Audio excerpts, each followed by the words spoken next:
Thank you so much for tuning in. I'm so excited to have this moment with Iris Pitaluga. She is a licensed mental health counselor out of Miami, Florida, with many, many years of experience in working with individuals struggling with depression, anxiety, addictions, and many other areas of struggle with mental health and behavioral health.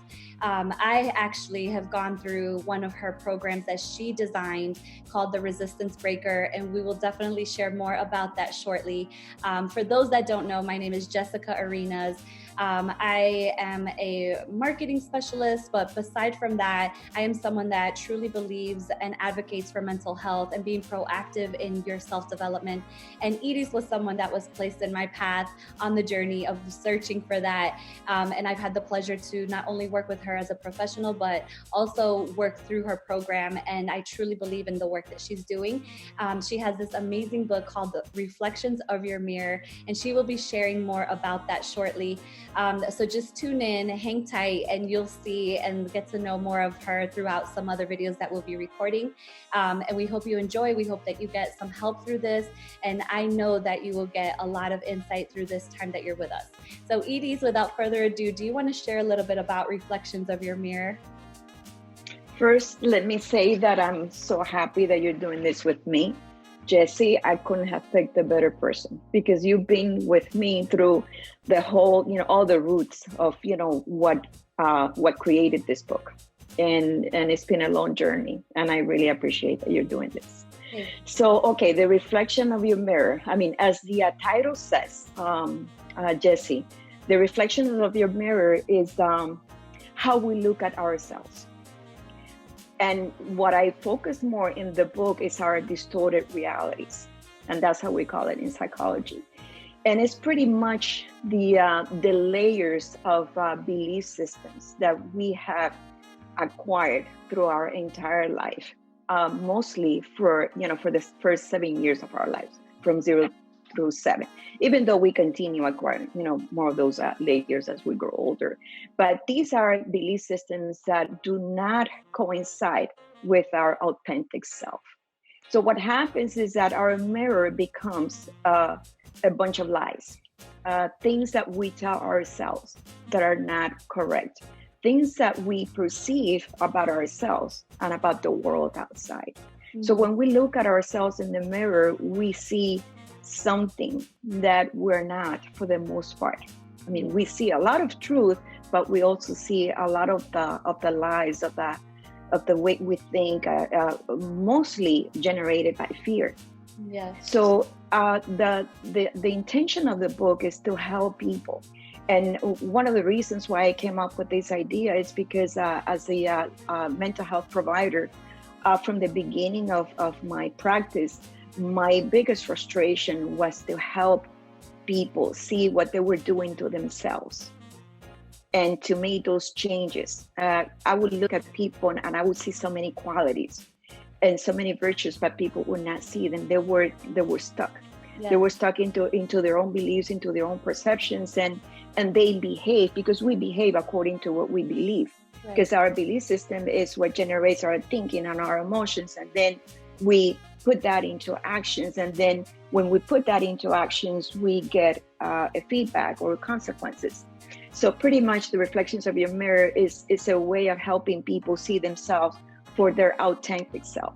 Yeah. Not those layers those lies that we tell ourselves, and to be able to correct it, which is the most difficult thing, but we'll talk about that later, I guess. Right, it is. And I think that what was so liberating for me is having gone through the Resistance Breaker, which I know that there's a big part in the book regarding this program that you designed, was accepting that number one, I wasn't a victim. I just went through those experiences, but I had the power and the ability with the right tools and resources to change that part of my past so that I can really achieve my true potential.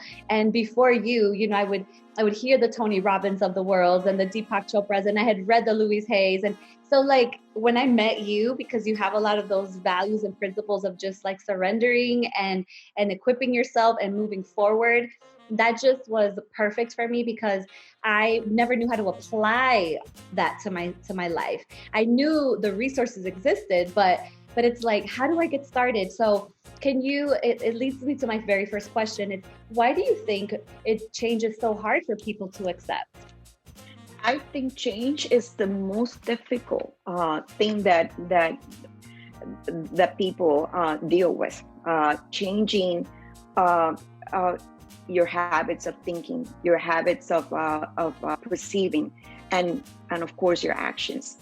And we resist to change. It is our nature to be within comfort. So whenever we want to make a change, we have to break that comfort. Mm-hmm. And we're not willing to do that. It's extremely difficult. We have to go through that tunnel. And most people don't want to go through that tunnel. Like when people go to therapy, when people go for help, usually the main thing is that they feel victimized. And you said the key word, which is power. People feel powerless. People feel when they're in pain, when we're suffering, we feel that the environment is in control.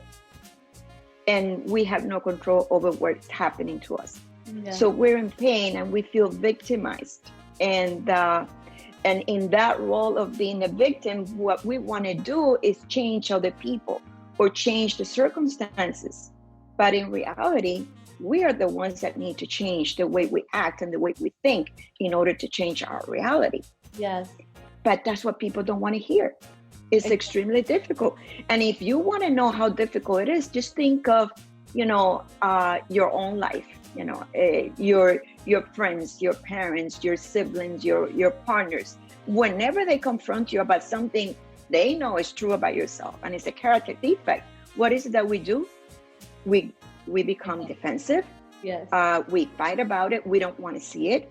It's very difficult for us to recognize, our own defects, even when other people confront us. Right. So, there is that resistance because it is easier to change. In our mind, we think it's easier to change other people. It's more comfortable than changing yourself. Because those habits that we have, we acquire them as a defense mechanisms. And behind all that, there's fear. And that's a fear that we don't want to confront. So whether we like to admit it or not, when we have a habit, even if we know that we need to change that, we resist because it causes pain and it causes discomfort to change it. And there's payoffs that we receive from not changing, and we don't want to go through that discomfort of having to change. Yeah. So we stick with it, and then, we continue going through life, just, putting more layers of, fear and victimization and consequences and all that. Yes, I remember you reminded me of when we reviewed my psychological evaluation, and I had to read it out loud to you. And I was like, how is this me? I thought I was perfect. I was just struggling, and then how dare you? And I was like, I'm so effed up. And then I think what you helped me release all of that was when you said we all are. And I was like, really? And when you said that to me, that till to this day, and by the way, for everyone watching, it's 2020. And it was in 2014 that we did this. So it's been a journey. It's been that long. Oh my God. It's been a journey. Right. And all of those tools, I literally have them in my toolbox. Not just that everyone is effed up. That just gives me comfort that we're all in this together, that I'm not alone anymore. And then there's some other really cool things that you do in that program that equipped me to be gentle and compassionate with myself, because I think the belief systems that you spoke about, they were taught to us, but it doesn't mean that we have to accept them. because something that you also taught me was they're generational. So what my great grandmother taught that grandmother, and then it got to my mom or my father, and then it got to me. It's a whole mess. It probably never applied, but it was those something that I want to talk about is that how you said why change is so difficult. We get comfortable, but I think fear has a lot to do with it. And how can someone really overcome fear? Do you have any suggestions for that? Yeah, before we go into that, I also would like to mention that before I gave you that test, which, I gave to a lot of people who took that course, I took it myself. I burned that thing for the I took it. No, I still have it. Edie! Not yours. I have mine. Okay. Oh, okay. But I was terrified at my own mirror during that time. I'm no longer that person because I was never that person. And you were never that person. But it was the challenges that we're going through at that time of our lives. And I was going through a lot of personal challenges during that time of my life. And when I read that, and I was in the process of experimenting, with the resistance breaker. And then when I saw that, I felt so sad. But, it was like I was looking at the adolescent in me. I was looking at a child full of fear and displaying all these behaviors that they were just not good. And that impact of looking at myself that way is what pushed me to, just get it over with. You got to change all this crap. So that was my attitude, but I did it because I've used myself and my own life as my own guinea pig. Before I do that in my practice, before I put anybody through any experiment, I do it in my own life.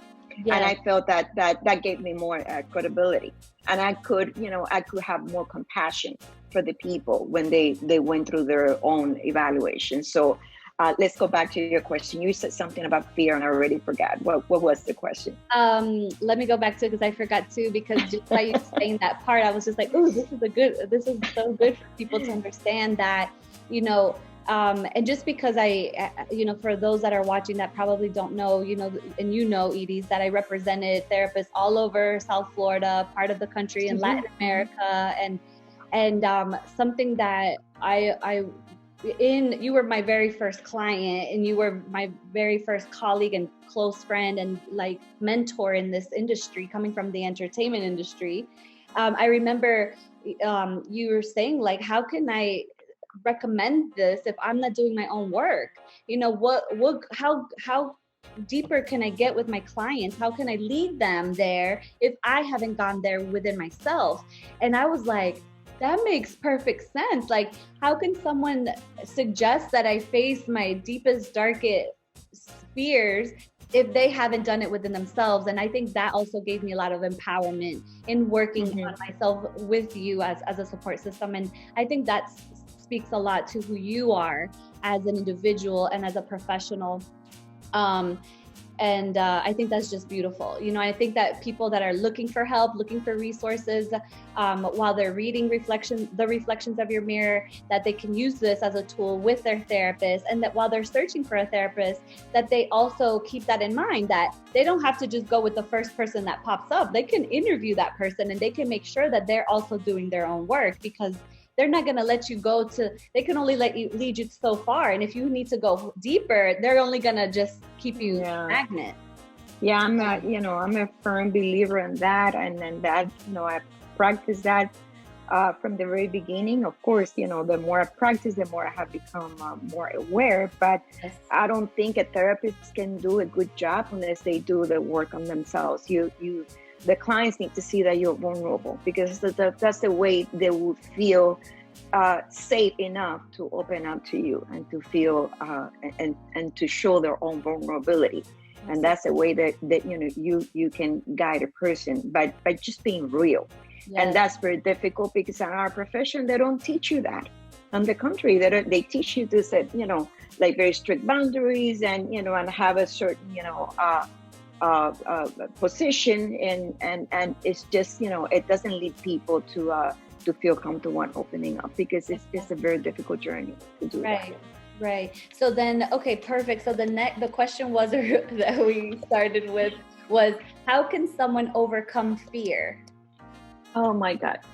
It is so difficult, but there is only one plain and simple answer. You face it. See? Yeah. I always tell my clients, you know that my old office had like a nice, ocean view. And I always tell my clients because, they're looking at the water, you see, in terms of overcoming fear, you see that, beautiful ocean. If you're afraid of the water, if you're afraid of swimming, I can give you 1,000 books on learning how to swim. Mm-hmm. And you can know by theory the perfect way of doing it.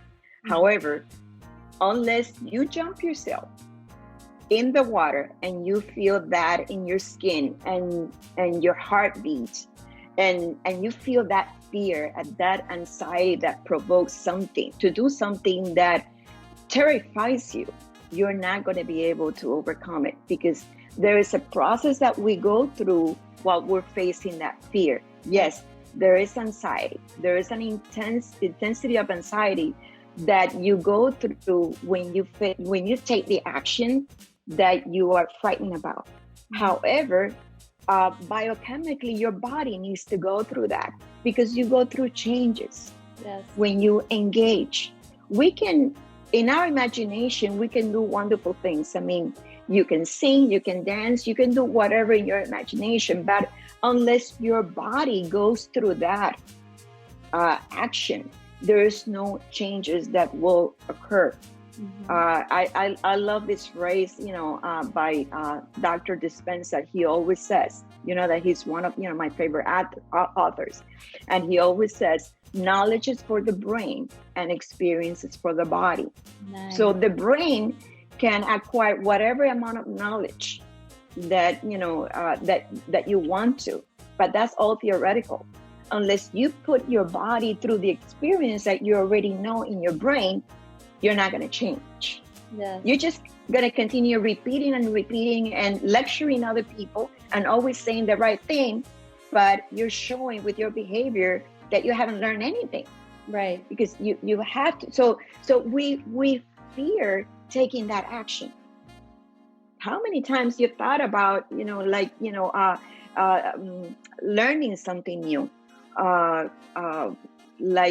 Coming up with a new business, with a new idea, approaching somebody, doing something that you've never done before. If you're afraid of public speaking, for example, doing that for the first time, people that suffer from shyness, and they're terrified of talking to people, you're just approaching somebody. You can imagine that in your head, and it might be a wonderful experience, and your whole body thinks that you're going to be able to do it. But in the moment of taking the action, we hold back, we procrastinate, we resist because we don't want to feel uncomfortable. Plus, there is some comfort in not facing the fear, because when you are afraid of something, there is some gratification that you are receiving from being afraid of that. Let me give you an example. If you are the type of person who the person that plays the victim role, or the person that is very dependent, for example, and you're trying as a therapist or as a friend to push them to do things on their own, if they have a crew of people enabling them and doing things for them, that's a comfort. So as long as the person continues receiving that comfort and having other people do things for them, they're not going to make the change. Yeah. Because it's a lot more comfortable to have that done for you that you haven't faced that tunnel. Yes, I can totally attest to that. I think back in 2016, I went through a big change, like completely day and night. I had to change my life completely around. And my parents and my loved ones that have been there since I was born were like, let us help you. We got you. What do you need? And I said, I need a lot. I need a lot of help, but the only person that can help me is God and myself and my therapist, and we're going to make it through. And my church, for everyone, it's different. Everyone has a different type of support system that looks different for everybody. But for me, those were my pillars.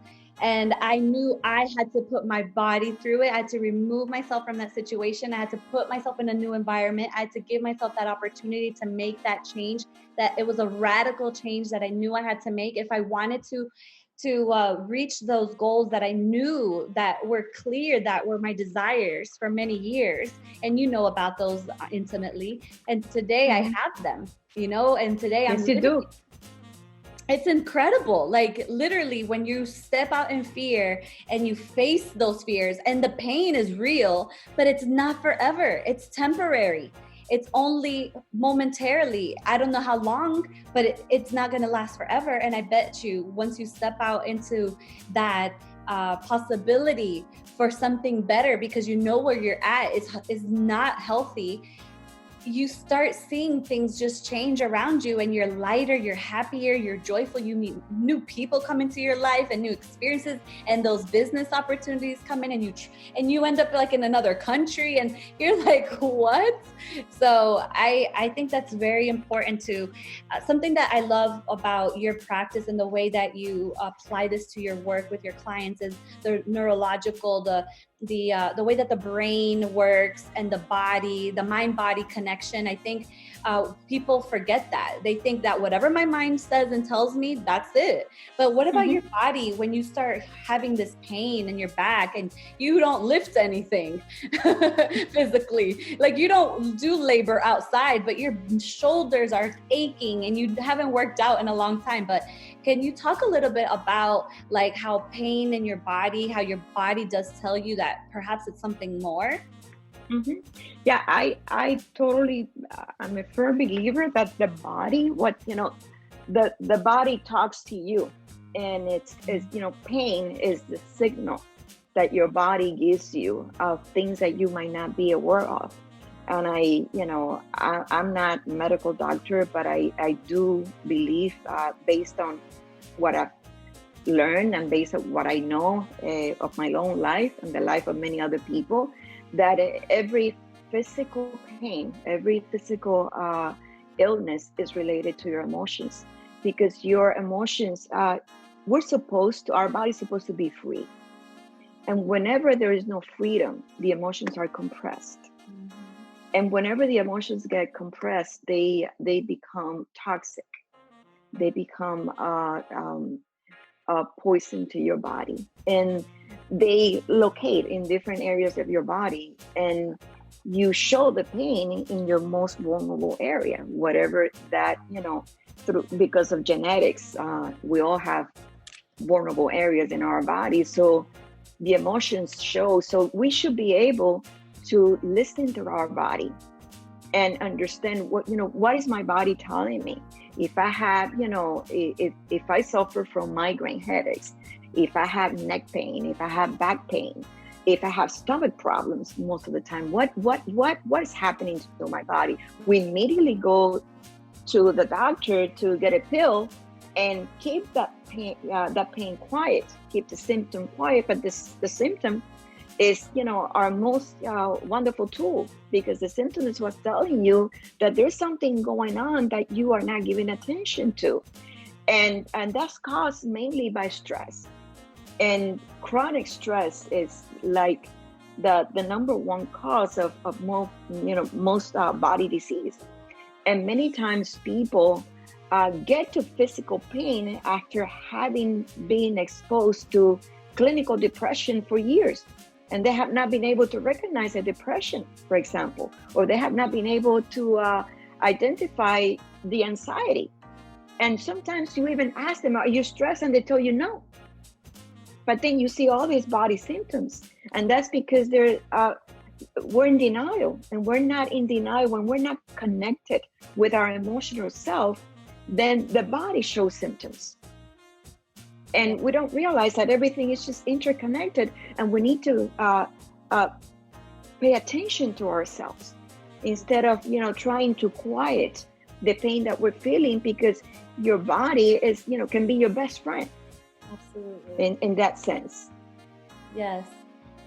Thank you, Iris. I think that's something important for people to identify, that your mind is always going, and then the body's, I feel like the body tries to catch up, because the body has its own flow.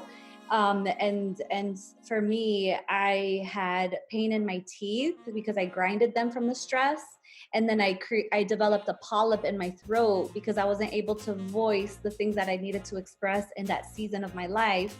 And so I went to an endocrinologist, and he said to me, he started asking me about my life, and I was just like, whoa. But it made sense. He was like, I need to know what your environment is like. What are you exposed to? And then when my dentist told me there's so much stress in your life that you're going to grind your teeth, like you're not going to have any teeth. And I was like, I'm only 30 years old. And it was just like such a moment of realization that something a lot bigger than myself was happening. And I needed to be shifted. So I like that you brought that up. I think that was very important. That wasn't even on our list of questions.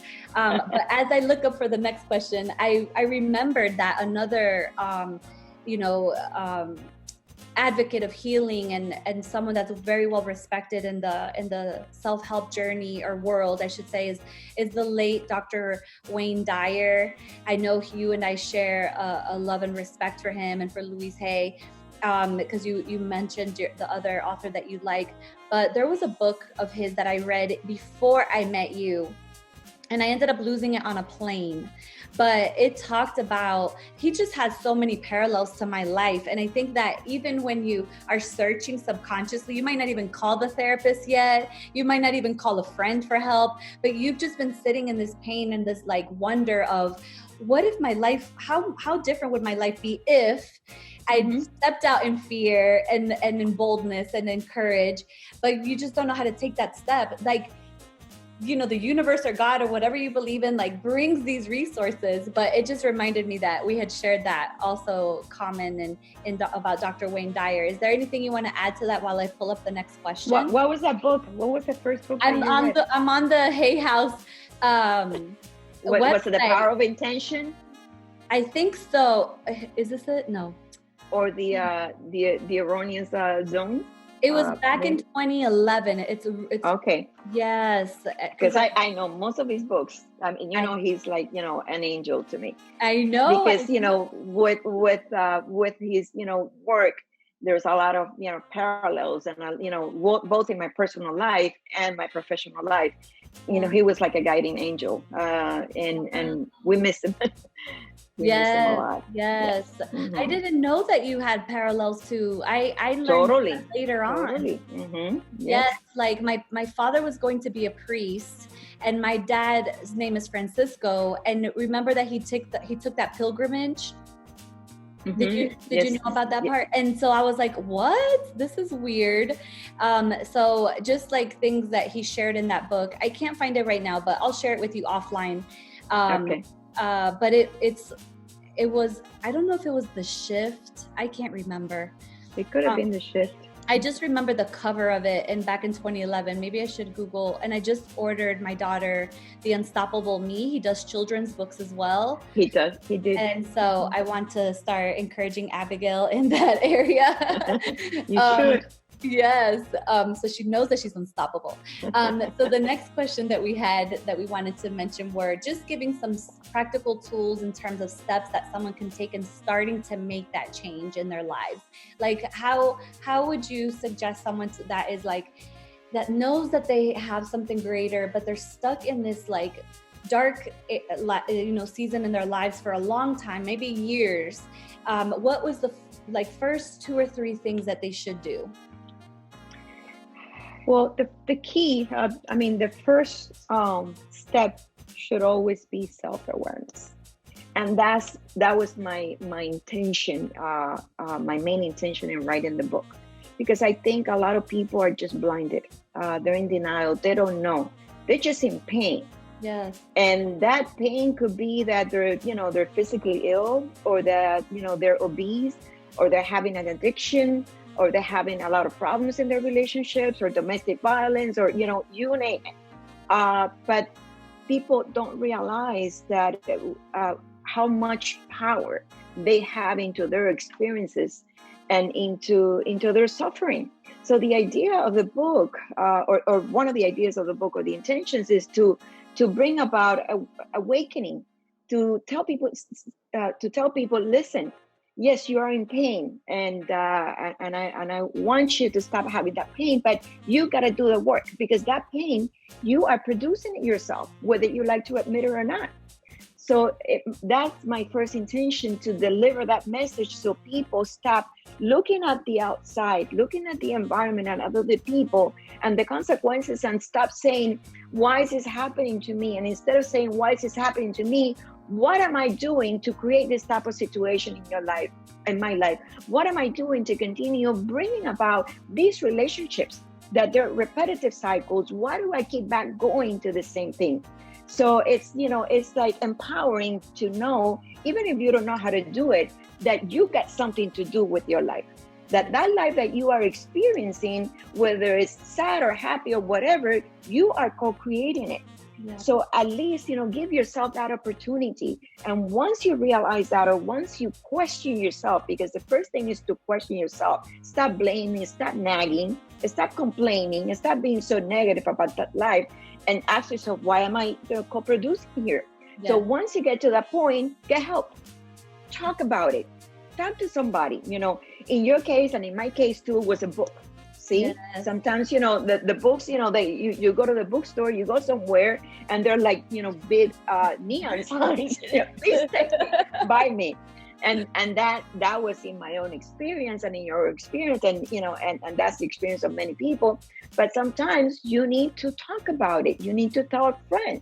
Yes. You need to go to a therapist. Even go to a blog, whatever. Nowadays, there's so much information. Internet is so wonderful that you can call somebody, even anonymous.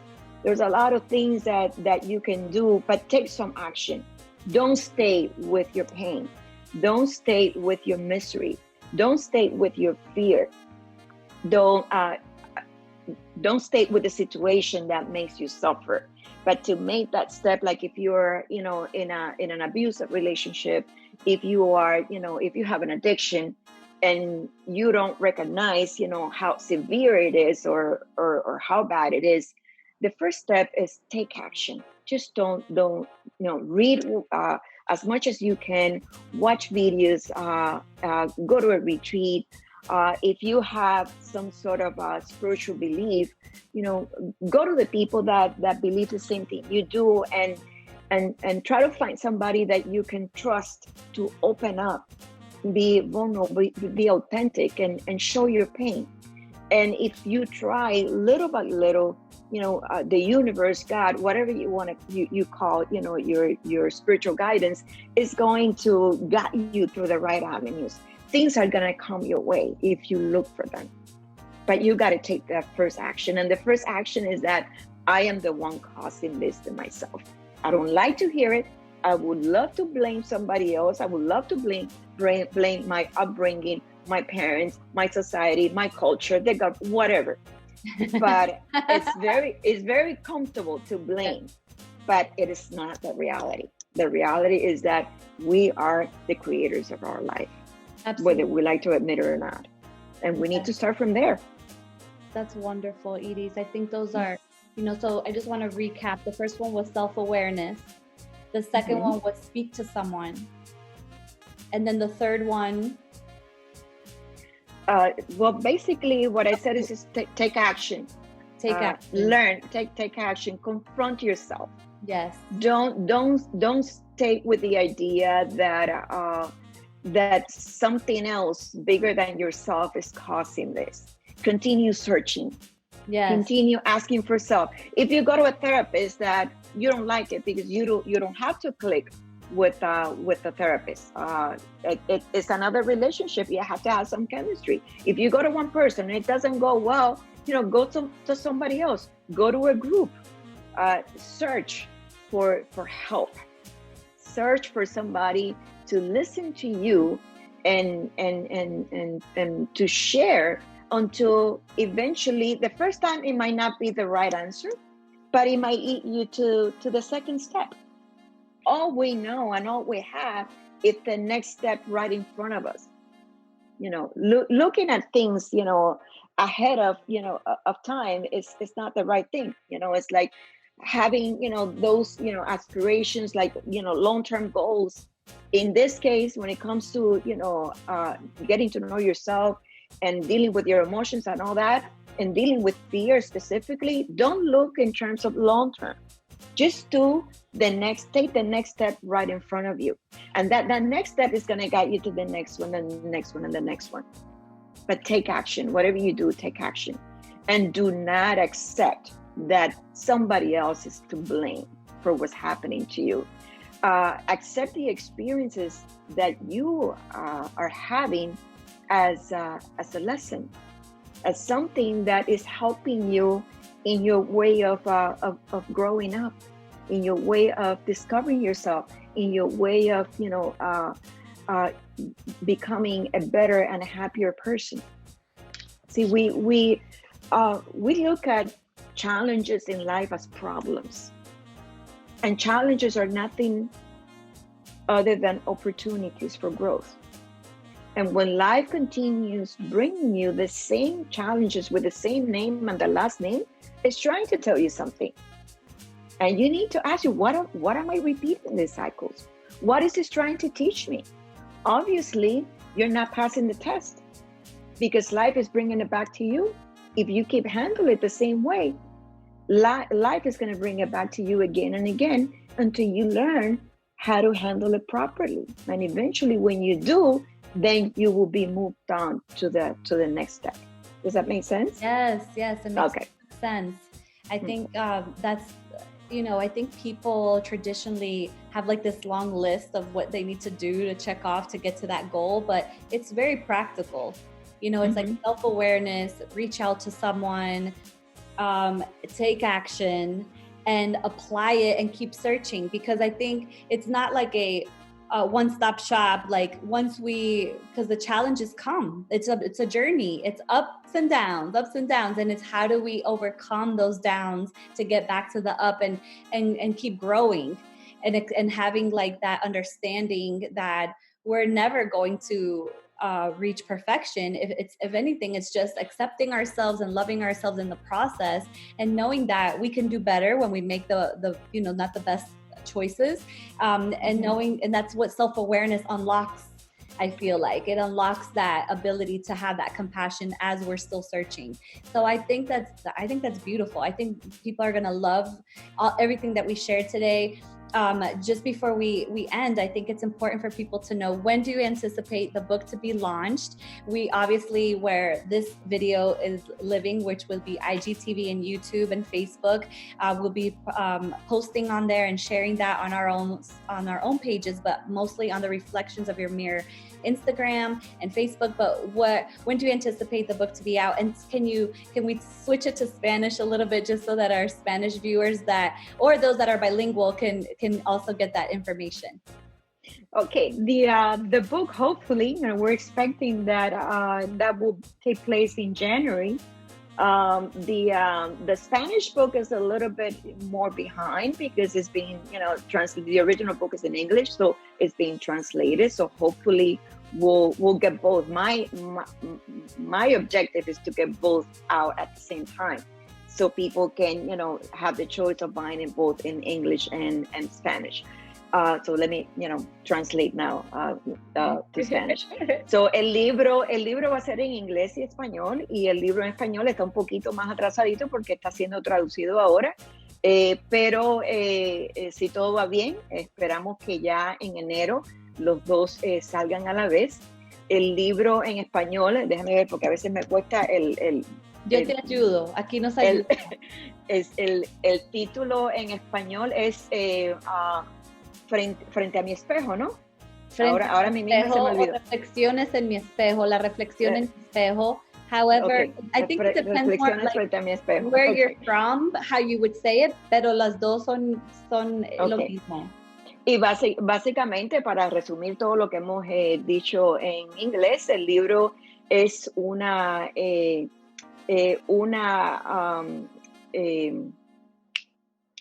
sorry, se me olvidó la palabra. Okay. Say it in English and then I can help you. It's an encouragement. Es para motivar, para inspirar. Okay. El objetivo principal del libro es para inspirar a las personas a que se miren a sí mismas, porque básicamente los seres humanos nos sentimos victimizados por la vida y nos sentimos aprisionados por nuestros sentimientos, por nuestro sufrimiento, por nuestro dolor, y lo que más tendemos a hacer es a culpar nuestro pasado, el medio ambiente, nuestras creencias, y cuando nos miramos al espejo no vemos a nuestro verdadero yo, sino que vemos todas esas creencias equivocadas, todas esas mentiras que nos han hecho crecer a través de la vida. Y entonces esa imagen que nosotros tenemos de nosotros mismos negativa está distorsionada y nos pone mucho freno en la vida, nos pone muchas limitaciones para ser la persona auténtica que nosotros estamos supuestos a ser, y para cumplir nuestra misión en la vida y para ser esa persona feliz, porque nosotros estamos aquí para disfrutar la vida y para ser feliz y para aprender y para enseñar. Entonces el libro es un empuje para que te mires a ti mismo y dejes de culpar al mundo y te veas y te cuestiones y te des cuenta que las experiencias que estás teniendo en la vida, negativas y positivas también, son tu producción. O sea, tú eres el que la estás creando sin darte cuenta. Claro, no lo hacemos adrede porque no nos queremos causar dolor, pero somos un producto de nuestras creencias, y nuestras creencias mandan en nuestros pensamientos y nuestras emociones, y estas empujan a que tomemos acciones en la vida, que nos comportemos de cierta forma que nos trae consecuencias dolorosas. Y entonces esas consecuencias son las que nos traen dolor a todo nivel en la vida. Y la idea del libro es: despierta, deja de culpar y mírate a ti mismo y arregla tu vida, tu espejo, tu imagen, de adentro hacia afuera y no de afuera hacia adentro, básicamente. No sé si pude resumir todo lo que hablamos en inglés, pero bueno, más o menos.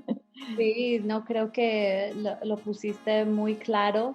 Es para darles la oportunidad a cada persona de liberarse de esas cargas que llevan por mucho tiempo, y va a ser una gran herramienta para cada persona hispanohablante, porque creo que culturalmente, como dijiste, aceptamos muchas cosas que no tenemos que aceptarlas. Tenemos oportunidad de transformar nuestras vidas y lograr las cosas grandes que tiene la vida para darnos y para contribuir. Entonces yo estoy muy, muy, muy entusiasmada para este libro, para que llegue a muchos hispanohablantes, porque creo que en los Estados Unidos esta noción de trabajar en nuestra persona ha existido mucho más tiempo, o se ha hablado más de él, que creo que ahora vas a poder como poner esta semillita en nuestra cultura, para que abran su mente, su espíritu, su corazón, para empoderarse y coger las riendas de sus vidas y cambiar generaciones, porque eso es lo que hablamos un poco en inglés, de que las tradiciones y lo que uno lo enseñan, uno tiene que cargar con eso, y es lo que la abuela hizo, es lo que claro, uno, sí. y que uno ama y respeta a la abuela, pero es importante entender que la abuela vivió en otro tiempo, vivió en otro país, y muchas de esas enseñanzas uno las aplica, pero no todas las experiencias, porque ella o el abuelo, quien nos enseñó esas cosas, aprendieron de otra forma, y nosotros somos individuales diferentes que podemos transformar nuestras vidas aceptando ese individualismo y aprovechando lo que la vida tiene para nosotros. Sí, dijiste algo de nuestra cultura que, aunque nos cueste aceptarlo, es muy verdadero, y es que la cultura de nosotros es muy atada a la victimización, a no tener el poder interno, a la codependencia, y entonces esas cosas las hemos repetido de generaciones anteriores, y tenemos que entender que el mundo siempre está evolucionando. Y el mundo en que vivieron nuestros abuelitos y nuestros padres no es el mundo mismo que vivimos ahora, porque la gente nueva viene ya programada diferente. La gente nueva viene más evolucionada espiritualmente, y tenemos que hacer cambio. La vida es cambio. La vida es un constante movimiento.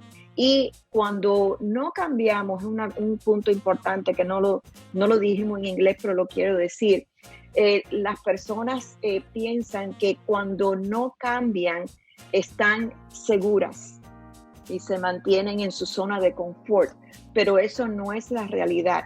El cambio es inevitable, porque cuando no estás cambiando, no es que estás estancado, sino que estás cambiando para atrás. O sea, te estás atrasando. El mundo va para adelante o para atrás porque siempre tiene que estar en movimiento, porque la vida es movimiento, no se puede parar. Y entonces, si tú no te muevas hacia adelante, entonces tú vas para atrás. Y eso lo podemos ver que las personas que repiten patrones autodestructivos, esos patrones se ponen peor y peor y peor a medida que no cambian. Y entonces el cambio es inevitable. Y eso es una cosa que la cultura de nosotros toma con ofensa, porque piensan que lo correcto es repetir lo que hizo mami, papi, abuelo, etcétera, etcétera, y nos resistimos mucho al cambio y pensamos que el cambio es algo malo, que no va bien con nuestras tradiciones, y no está bien, porque el cambio, no guste o no, es inevitable. Eso es lo que es la vida, un constante cambio, una constante evolución. Claro. Gracias por recordarme eso, porque no lo habíamos dicho anteriormente. Sí, no, creo que en la parte de inglés hablaste del confort y hablaste más sobre ese tema, y es importante de ser consistente para los hispanohablantes ese aspecto, que es muy grande. Creo que eso va a ayudar a la gente a enfrentar los miedos que tienen, que la comodidad no siempre es buena, que el sentimiento de miedo es algo natural. Somos compuestos con estos sentimientos y emociones que nos enseñan que, okay, algo no está bien, algo sí está bien, y nos da la oportunidad de poder coger los pasos necesarios para llevar a cabo esas metas. So we're going to switch it to English. That wraps it up for our questions. That was our whole, moment. I think that everyone watching took a lot of value out of it. I love that we did the Spanish at the end, because we can, make a separate part of this, but then we can definitely just let everyone, a lot of, I think your followers and my followers and people that are in our community and our network are bilingual. So if they're sitting there watching this at home and they have, their family member that's bilingual or that isn't, or that only speaks Spanish, they can fast forward to the Spanish part and get that. He's like, oh my gosh, you have to listen to this part. So I think there's many ways that we can use this to help reach individuals that are really needing the help that you're offering in terms of the self-awareness and the steps that they need to take to confront their fears and anticipate the reflections of your mirror, because I can't wait for it to be out and for people to start talking about it. And you've been reading some of it already. I know. It's amazing. I'm just so excited, because I know that this is going to be one of many books to come. Yes. Absolutely. So is there anything else that you want to say before we wrap up, Edie? No, just want to thank you again and thank the audience, and feel free to write to us. I don't know how we're going to manage, this, Jesse, that's your part. So, but I'm open to any questions that anybody wants to send, and any suggestions for our next video, any particular topics, because the book, has a wide range of topics, but it's all related to the same thing. It's all related to overcoming your fears, changing to be the best version of yourself. Yes. The book actually has 31 chapters, more or less. And and so we have a lot that we can cover. So we definitely welcome everyone that, watched this entire video to send us any recommendations that they might have, that they might be facing with. I feel like this book is very well rounded, that we can talk about stress, ego, selfishness, things that, we're taught that is horrible and shame on them, but we all have this essence in us, but there's way to overcome it. And I feel like the book really gives us insight to that, and the ability to, manage those areas of our lives in a positive way. So what they can do is they can DM us, send us a direct message through Instagram. And Okay. I will also on Facebook put our email address, that our Gmail email, and then I'll forward those questions to you, Iris, as we get them, because Iris is the one that will be answering these questions. She's the professional. I'm just an advocate and a fan of her work. And I just feel like the more that we put out into the world, that there's help, that you can make this happen with the right people and places and tools in your life, that you can really achieve what you're meant to achieve in, out of what you want to do in your life and goals and in your family. It's attainable. So I'm just so happy that everyone hung out with us for an hour. And Iris, we didn't have to do It's been an hour? Say that again? We didn't have to do any takes. This was all like natural. I told you, Yes. it was like chit chat. Yes, it was a great chat. Thank you so much, Iris. I love you, and thank you again for letting me be part of this. This is the first video, so stay tuned, guys, for the next upcoming videos. They're going to be very insightful like this one. If you enjoyed this video, the next one's going to be even better. So thank you so much for watching. Thank you. Bye.